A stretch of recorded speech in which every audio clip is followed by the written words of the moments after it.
Beginning in October, the Army plans to station an active unit inside the United States for the first time to serve as an on-call federal response in times of emergency. The 3rd Infantry Division's 1st Brigade Combat Team has spent 35 of the last 60 months in Iraq, but now the unit's training for domestic operations. The unit will soon be under the day-to-day control of U.S. Army North, the Army service component of Northern Command.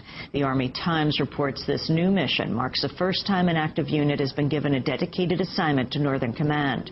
The paper says the Army unit may be called upon to help with civil unrest and crowd control. The soldiers are learning to use so-called non-lethal weapons designed to subdue unruly or dangerous individuals and crowds. Is it far-fetched to imagine that these UN peacekeeping forces would be used against American citizens?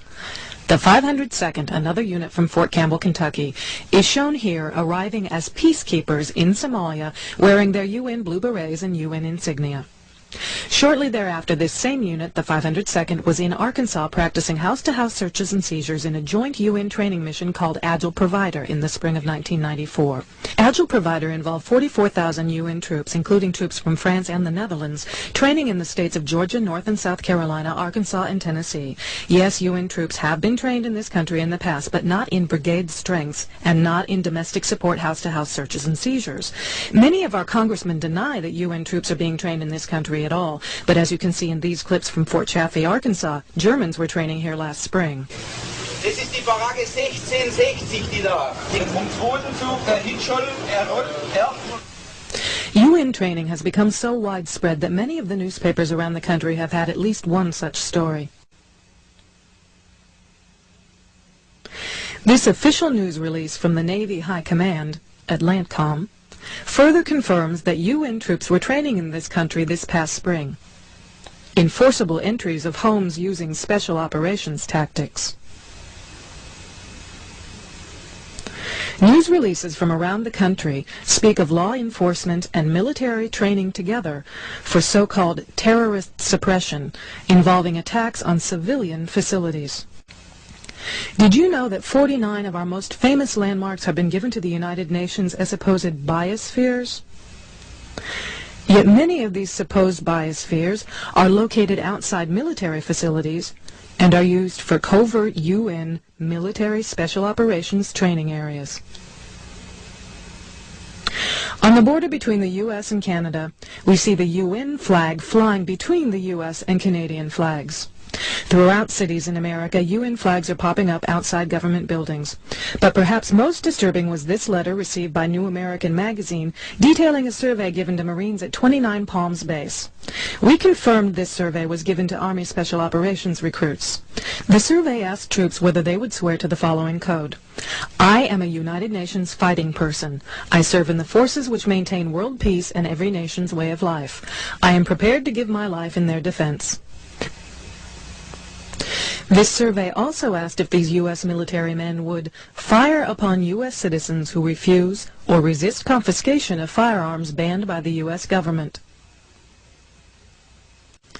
Did you notice the federal tax agents dressed like military patrolling the roads during the Waco siege, or the black military helicopters at each of the Indy 500 races for the past several years?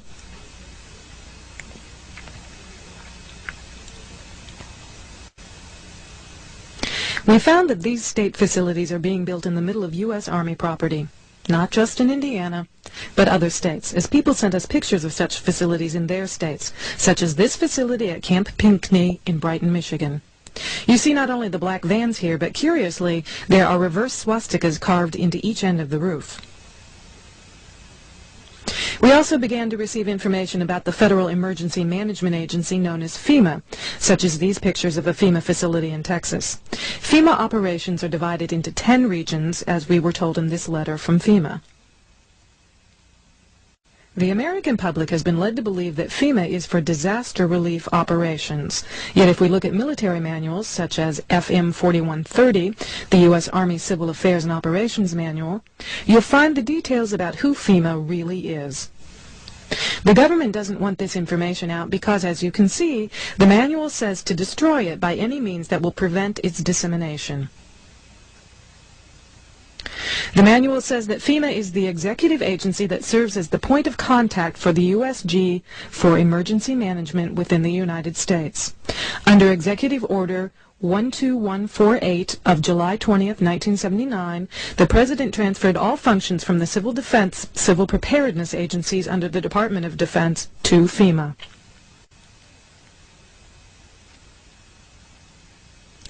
FEMA develops and implements overall concepts and policy guidance and directs activities for nationwide plans and preparedness for emergencies during peace and war. It also develops plans, systems, and capabilities for protection of the U.S. populace, government, and industry, and for stabilization of the economy in time of emergency. Again, we see from this military manual that FEMA is divided into 10 regions and is the command and control agency for all emergency planning. None of this sounds too sinister until you begin to find out what FEMA has done with 96% of their budget.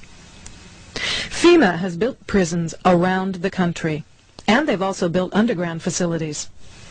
It actually turns out that they are the key agency to implement a plan known as Operation Garden Plot, the plan to put American citizens in prison camps.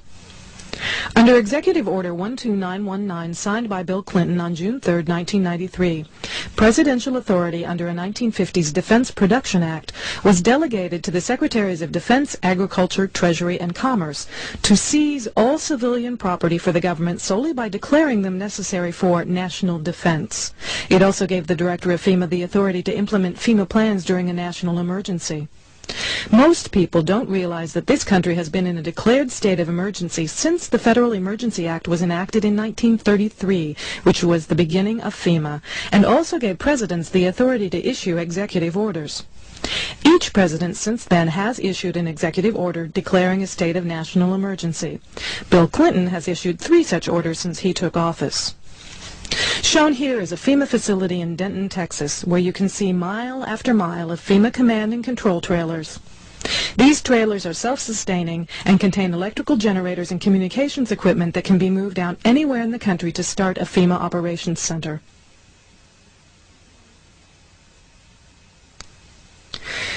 Several military manuals, such as these manuals, ranging from 1985 through 1994, speak of FEMA as the implementing agency for Operation Garden Plot, the plan to put American citizens in prison camps under military control.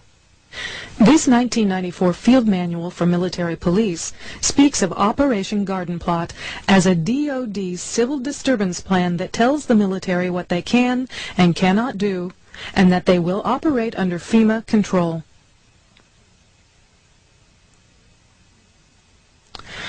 Several thousand U.S. troops are training in the U.S. this summer and fall, and if we look around us, we can see plenty of the signs and symptoms of a global takeover under the auspices of the United Nations taking place right here in our country.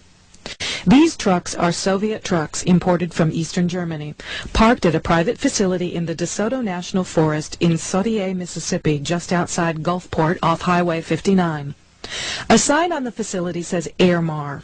Airmar is privately owned, but the signs on fences around the facility say this is a U.S. Customs facility. Several acres of federal forest land was bulldozed to create this customs facility solely for Airmar. No one knows for sure what this facility really is, but one thing is certain, it's not what we're being told it is. And there are 750 Soviet chemical trucks sitting in Mississippi whose sole use is to spray chemicals and nerve gas in chemical warfare operations. What are they doing in Mississippi? What are they doing on U.S. soil? And why are they under the protection of the U.S. government if they are privately owned? Senator Sam Nunn from Georgia was quoted as saying he was certain the American public would welcome the Soviet troops as peacekeeping forces in the United States.